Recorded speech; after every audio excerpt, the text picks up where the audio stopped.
Bienvenue à ma série 52 habitudes à développer cette année. Et probablement que tu savais déjà, mais je viens d'arriver d'un voyage d'Afrique que j'ai vraiment adoré. C'était vraiment le voyage de rêve. En fait, les photos que j'ai prises, là, c'est rien comparativement à l'expérience que j'ai vécue. Mais sais-tu qu'est-ce que j'ai été le plus éblouie? C'est de voir comment les gens étaient heureux. Les gens étaient en paix d'esprit. Sais-tu quoi? Même les animaux, je les trouvais en paix d'esprit. Moi, je m'étais imaginé là, que l'Afrique, c'était des gens pauvres, c'était des gens qui n'étaient pas heureux, c'était des petits-enfants qui pleuraient constamment. Puis des animaux, ben j'avais même pas l'attente de voir des animaux à portée de la main parce que je me disais, ben mon Dieu Seigneur, ils vont me cacher, ces animaux-là. Tu sais, c'est quoi la chance que je vois un lion vraiment? Et j'ai été éblouie. Les animaux, là, il y en avait des millions et des millions à perte de vue. J'ai vu des lions, des animaux, toutes sortes d'animaux, là, à peine quasiment, je pouvais quasiment les toucher tellement ils étaient proches. Puis qu'ils étaient calmes, vraiment, ils nous regardaient, c'était comme des vedettes. Ils nous regardaient, ils voulaient se faire poser, puis après ça, ils s'en allaient, puis ils se recouchaient, ou ils continuaient à manger. Puis les enfants, puis les femmes, puis les hommes, c'est des gens avec le sourire jusqu'aux oreilles. Je me suis fait réveiller par des chants, des gens qui chantaient le matin. Vraiment, c'était complètement le contraire de ce que je m'étais imaginé. Puis ça m'a amené à prendre conscience d'une habitude que j'ai développée au fil des années, qui est la gratitude. Puis je l'ai développé parce qu'en fait, nous autres, les Nord-Américains, on a tendance, on a été comme un peu conditionnés à vouloir toujours la prochaine chose, hein, la prochaine bébelle, puis on n'est jamais satisfait de ce qu'on a.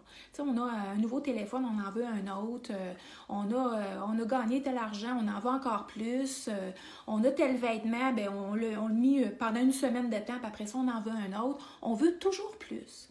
Puis dans certaines croyances, les gens vont dire, ben hey, c'est correct d'être comme ça parce que ça me démontre de l'ambition, puis tu devrais en vouloir plus pour toi-même, puis tout ça. Puis je suis d'accord avec ça, mais pas tout à fait. Parce qu'en fait, moi, la façon dont je le ressentais, c'est que j'étais jamais satisfaite. J'avais un sentiment où est-ce que j'étais jamais rassasiée. J'étais toujours à la recherche de quelque chose de plus puis de meilleur, avant même d'avoir pris le temps d'apprécier ce que j'avais fait, ce que j'avais accompli ou ce que j'avais. Et puis, quand j'ai commencé à comprendre le principe de la gratitude, puis vraiment remercier et prendre conscience que je suis en santé, c'est grâce à ça que je suis capable de faire ce que je fais. Je suis capable encore de travailler aujourd'hui. Et de la gratitude pour mes enfants, la gratitude pour mon partenaire de vie, pour la relation qu'on a ensemble, pour l'évolution qu'on a faite ensemble. La gratitude pour tous les gens qui travaillent avec moi, la gratitude pour tout ce qu'on est devenu ensemble, la collaboration qu'on a, pour les projets qu'on a. Peu importe que ça va bien ou que ça va pas bien, j'ai de la gratitude pour tout ce que j'apprends, pour tout ce qui me fait évoluer. Et ça me donne vraiment un sentiment de plénitude, puis vraiment de paix d'esprit. Et c'est cette même état que j'ai constaté en Afrique. C'est comme si je suis revenue, là, les gens me demandent, t'es revenue avec quoi? Qu'est-ce que tu as appris? Qu'est-ce que tu as vraiment? Qu'est-ce que tu retiens? Je retiens la paix d'esprit. Ils ont rien, dans le fond, comparativement à nous. Eux autres, là, ils ont besoin de se lever le matin pour aller chercher de l'eau. Eux autres, ils ont besoin d'avoir des sous pour payer leur électricité. Là, ça fonctionne à la carte. S'ils n'ont pas assez de sous durant le mois, ils ne peuvent pas se payer de l'électricité. Eux autres, ils ont besoin de se lever probablement plus souvent que nous pour aller chercher de la nourriture au marché du village parce qu'ils n'ont pas de congélateur pour en garder pendant des semaines. Ça m'a fait réaliser qu'il y a des choses on est vraiment, vraiment chanceux d'être né ici au Canada, dans un pays pacifique, puis dans un pays où est-ce que les ressources sont tous à la portée de la main. Et facilement, on peut l'avoir, on peut s'en procurer facilement. Alors, comment j'ai développé la gratitude? En fait, je l'ai ancrée dans ma routine journalière. Et à toutes les fois que j'embarque dans ma voiture. Moi, ça prend 5 minutes pour me rendre au travail. Et pendant ce temps-là, vraiment, je suis focalisée à avoir de la gratitude pour tout ce qui se passe dans ma vie. Puis souvent, les gens me rencontrent, ils me croisent, puis ils me disent « Hey, je t'ai rencontré aujourd'hui, je t'ai envoyé la main, tu sais, tu m'as même pas vu. » Non, je t'ai pas vu parce que justement, j'étais concentrée à avoir de la gratitude pour tout ce qui se passait dans ma vie. Qu'est-ce que ça fait, en fait, pour moi, c'est quand j'arrive au travail, parce que ça fonctionne pas toujours bien, puis c'est pas toujours rose, puis c'est pas toujours la perfection là, au travail. Donc, j'ai des défis, pareil comme tout le monde.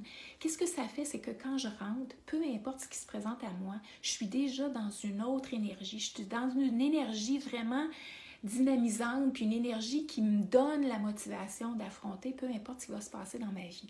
Donc, ça fait une grosse différence que seulement écouter la radio ou écouter tout ce qui est négatif autour de soi ou bien de se remémorer tout ce qui va mal dans notre vie.